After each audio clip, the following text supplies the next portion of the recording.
Today, we're going to talk about a machine that just appeared out of nowhere and completely rewrote the rules of ground combat. It was a Soviet vehicle, a real game changer, and this is the story of the BMP-1. So let's set the scene. It's 1964. We're at the Kubinka Proving Grounds, this super-secret spot near Moscow. And there's this bizarre competition happening. You've got these weird-looking armored vehicles. Some have wheels, some have tracks, some are trying to do both, and they're just getting thrashed, pushed to their absolute limits, through mud, through water, you name it. And this isn't just for show. No, the entire future of the Soviet army is riding on this thing. Because you see, this wasn't just a bake-off to build a slightly better truck. The top brass in the Soviet military, they knew something had fundamentally changed. The nuclear age was here, and all the old ways of fighting, totally obsolete. They didn't just need a better weapon, they had to invent a whole new kind of weapon. But what on earth was that going to look like? Okay, so here's the game plan for today. First, we'll dig into the why, this whole new kind of war they were facing. Then, we'll look at what came before, these things called battle taxis. After that, we'll jump into the crazy design race to build something totally new. Check out the winning formula that became the BMP-1, and finally, see how it completely changed the rules of war. All right, let's jump right into Section 1, a new kind of war. You know, the Cold War, it wasn't just about spies and politics. It created this terrifying new reality on the ground that forced everyone to completely rethink how you'd even fight a war. I mean, think about it. On a battlefield where nukes could be used, having your infantry just marching on foot or riding in open-top trucks, that's not just a bad idea, it's suicide. Your soldiers suddenly needed protection from things way worse than bullets. We're talking blast waves, radiation, chemical fallout.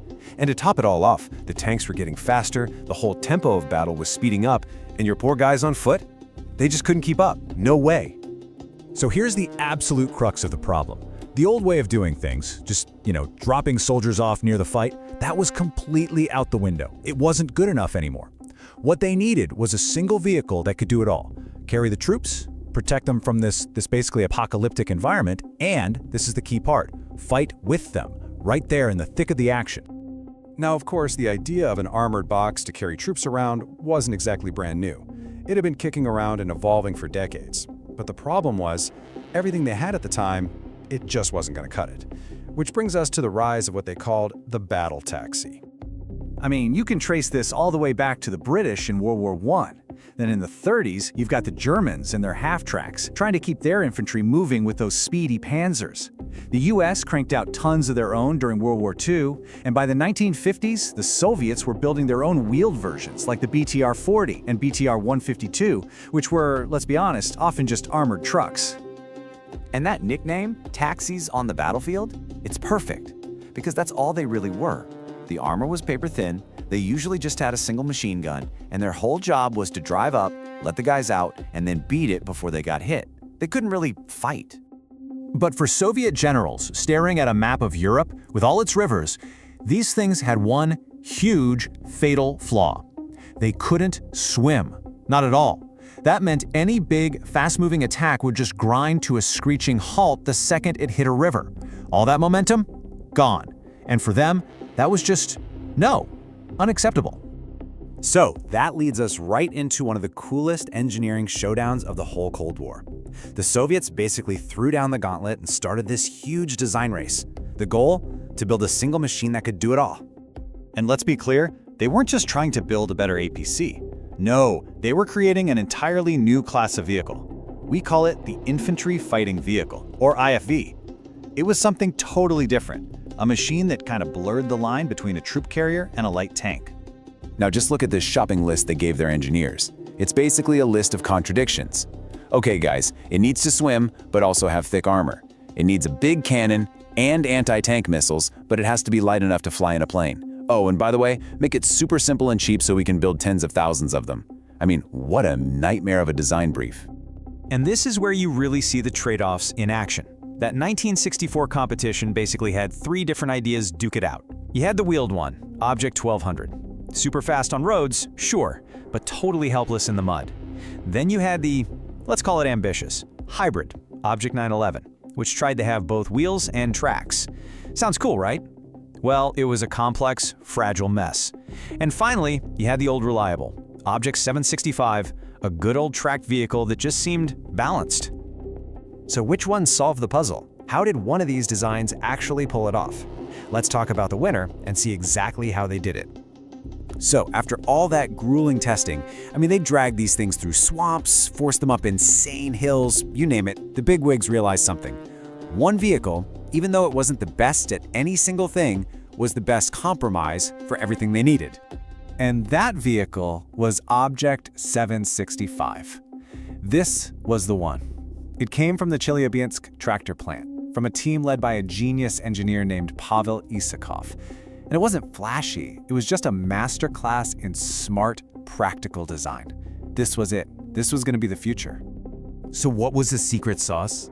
Well, once it was officially named the BMP-1, you could see it was just packed with clever ideas. It had this 73mm cannon that was perfect for knocking out bunkers and lighter vehicles.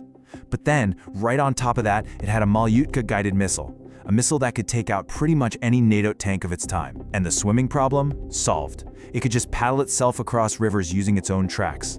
Plus, it had that full protection system against nuclear, biological, and chemical weapons, which checked that huge, scary box right off the list. But the BMP-1 wasn't just another piece of hardware. When this thing showed up, it sent an absolute shockwave through Western intelligence agencies. It didn't just change the game, it flipped the whole board over. Here's why this was such a big deal. This one vehicle forced everyone to change how they thought about war. All of a sudden, your infantry wasn't just cargo anymore. They were protected, heavily armed, and super active part of the main attack. The whole idea of how tanks and infantry work together, it was completely transformed, overnight. And you can literally see the panic in the timeline. The Soviets get the BMP-1 in 1966. It takes West Germany until 1970 to come up with their version, the Martyr. In the United States, it took them until 1981, 15 years later, to field the M2 Bradley. That means for more than a decade, the BMP-1 had no equal. It was in a league of its own. And we're not talking about some small experimental project either. They built over 30,000 of these things between the BMP-1 and its later version, the BMP-2.